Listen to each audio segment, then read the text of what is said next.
So WikiLeaks released the first 2,050 of over 50,000 emails from the Clinton campaign chairman, John Podesta. Who's John Podesta? John Podesta was the former chief of staff to Bill Clinton, and he was the presidential counselor to Barack Obama. He is now chairman of Hillary Clinton's campaign. Also, fun fact, John Podesta and his brother run the Podesta Group. Yeah. What's the Podesta Group? Well, it's one of the largest international lobbying firms in the world. I like to say it like that. They represent international interests from Eastern Europe to Egypt. Podesta is ranked by his peers as the third most influential lobbyist in all of Washington, D.C. That's pretty powerful. John Podesta is a walking and talking conflict of interest in human form. When lobbyists are running Washington, that's how you know we live in a plutocracy. These WikiLeaks emails give us a peek behind the curtain, and we learn why they have a curtain.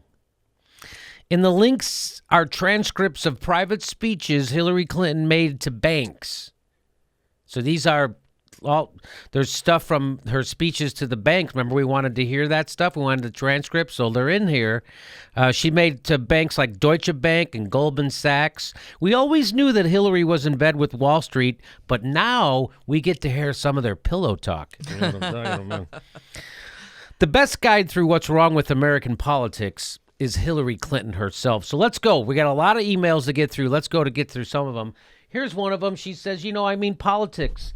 It's like sausages being made. It is unsavory, and it always has been. But we usually end up where we need to be. But if everybody's watching, all of the backroom discussions and the deals, then people get a little nervous, to say the least. So you need both a public and a private position. What? Mm-hmm. Yeah.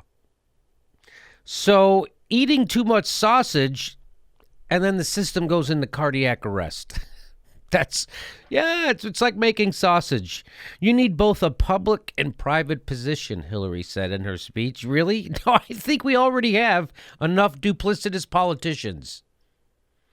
When somebody openly admits that they are two-faced, which is what she's doing right here, when someone openly admits that they are two-faced, I believe them.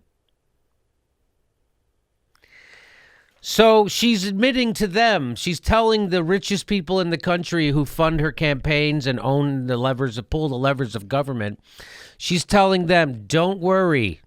When I go out and give speeches telling them what I'm going to do, don't pay any attention. That's the public Hillary. There's the private Hillary. That's the one who's here with you now. That's the real Hillary. So listen to this one, not the stuff I say to the lemmings. Very nicely done. So, hey, guess who Hillary thinks is best to regulate Wall Street? Ready? So right there. Hey, when I'm talking to people, I'm lying. When I'm talking to you, I'm not. And you wonder why she can't get people to vote for her? Because people they know she's full of it. She's admitting to that she's duplicitous. Oh, okay. And she says it's a necessity. And it's a necessity. Isn't that weird? That's her philosophy. That she's telling those people?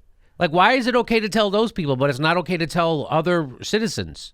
That I have to have two positions. That's wild. So some might call that flip-flopping. So here's who she thinks is best to regulate. She says, there's nothing magic about regulations. Too much is bad. Too little is bad. How do you get to the golden key? How do you figure out what works? And the people that know the industry better than anybody are the people who work in the industry. But it's in everybody's interest that we have a better framework, and not just for the United States, but for the entire world in which to operate and trade.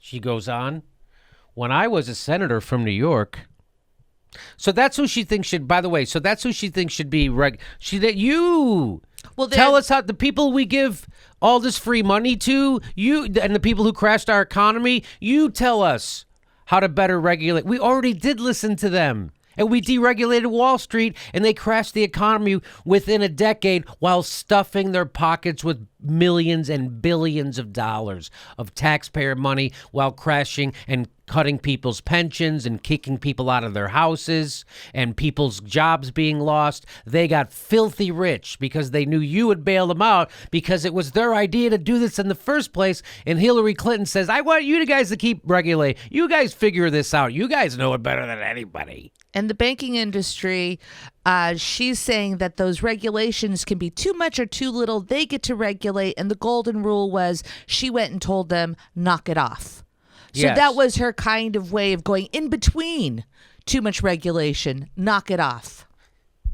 She says, when I was a senator from New York, I represented and worked with so many talented, principled people who made their living in finance. But even though I represented them and did all I could to make sure they continued to prosper, secondly, running for office in our first of all, why do politicians like Hillary Clinton represent her donors and not her voters? I did everything I could to make sure those Wall Street people prospered, and I did everything I could. What you're supposed to be making sure that the voters are prospering. I've never heard her say that I'm going to ensure prosperity for the middle class. I've never heard it. That's just that's her admitting she's doing everything I can for my donors. Okay, moving on. Here's the next one. She says, secondly, running for office in our country takes a lot of money. And candidates have to go out and raise it. New York is probably the leading site for contributions for funding for candidates on both sides of the aisle. And it's also our economic center. Just so you know, Hillary Clinton alone made $22 million in speeches. And that doesn't include what Bill brings in. And what does all that money do? Well, let's take a look what that money does. I don't think there is a growing sense of anxiety. I do think there is a growing sense of anxiety and even anger in the country over the feeling that the game is rigged. Hillary Clinton says. And now, obviously, I'm kind of far removed because the life I've lived and the economic, fortunes that my husband and I now enjoy. So she says, there's a growing sense of anxiety and even anger in the country over the feeling that the game is rigged. And I'm far removed from that. Because we're all rich now because of you guys. Thanks. But she does say, but I haven't forgotten it. She does say that. So what she's saying is she's admitting she's out of touch. And that's her appeal to wealthy establishment players. That I don't. For that kind of money, politicians will not only put in policy in favor of the wealthy, but they'll be a human shield for the 1%. For the 22 million she got. Hillary did her part during the economic collapse. You ready? Here she goes. She says, that was one of the reasons that I started traveling in February of 2009, so people could, literally yell at me for the United States and our banking system causing this everywhere. So she was saying, I'm going to go out and I'll take the bullet for you guys. Thanks for the $22 million and all the money you gave the bill. I'm going to go out, travel the world so people can yell at me. I'm going to take the barbs for you and the banking system that screwed up the entire world. I'll take it. That's what she's saying. And I think that there's a lot that could have been avoided in terms of both misunderstanding and really politicizing what happened. So she's saying that we could have did more because people misinterpreted and politicized what happened during the Wall Street crashing of the world economy. That's what she's saying. She's saying that it was politicized and people were misinformed. No, people weren't misinformed. That's not a misinformation. People didn't unfairly blame Wall Street. That's what she's saying to them. And she says again, but you guys help us figure it out. And let's make sure what we do is right this time. Sure, Hillary, give piles of money to gambling addicts and then put the addicts in charge of regulation. That sounds like a winning policy, doesn't it? That's what she's saying. You guys help us get it right this time. You know, you guys who screwed everything up and you're still doing it. Still they're running bubbles, inventing bubbles, committing fraud, anything to push their stock up so they can cash out because they never go to jail. Look what Wells Fargo just did. And they fired 5,000 people because they're committing fraud on their own customers. So the wealthy, they're very complicated, the wealthy. Pity their complicated lives. Pity the lives of wealthy politicians who shouldn't be made to divest from financial conflicts of interest. So here, let's go on.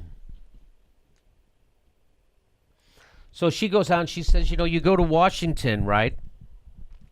But, part of the problem with the political situation, too, is that there is such a bias against people who have led successful and or complicated lives.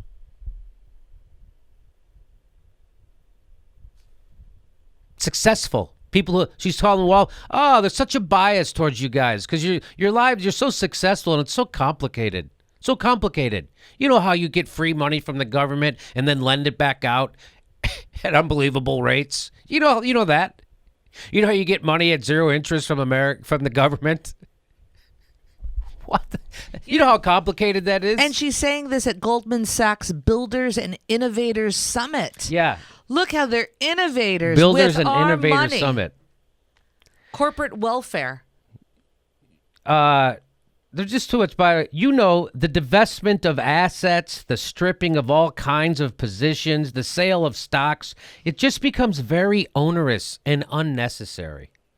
When you have conflicts of interest, that's what she's saying. All this stuff, people with their conflict. Don't worry, though. Hillary's always looking out for the workers.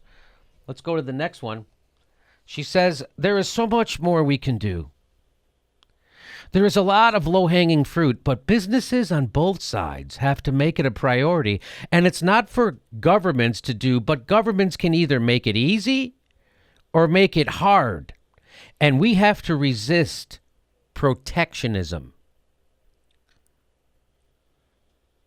Other kinds of barriers to market access and to trade, and I would like to see this get much more attention and be not just a policy for a year under President X or President Y, but a consistent one. So what she just said there is that we have to make it hard and we have to resist protectionism and other kinds of barriers to market access and to trade. What does she mean we have to fight hard and resist protectionism? Protectionism means protecting domestic workers and industry in the United States from unfair foreign competition, like outsourcing, tax havens, and skirting local regulations.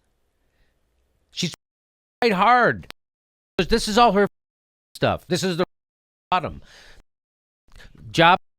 Good jobs in make them shitty jobs, take away their union protection and their wages, and then ship them overseas to poorer, more desperate people. We take good jobs, turn them into shitty jobs, and then we send them to poorer, more desperate people. That's what she's talking about.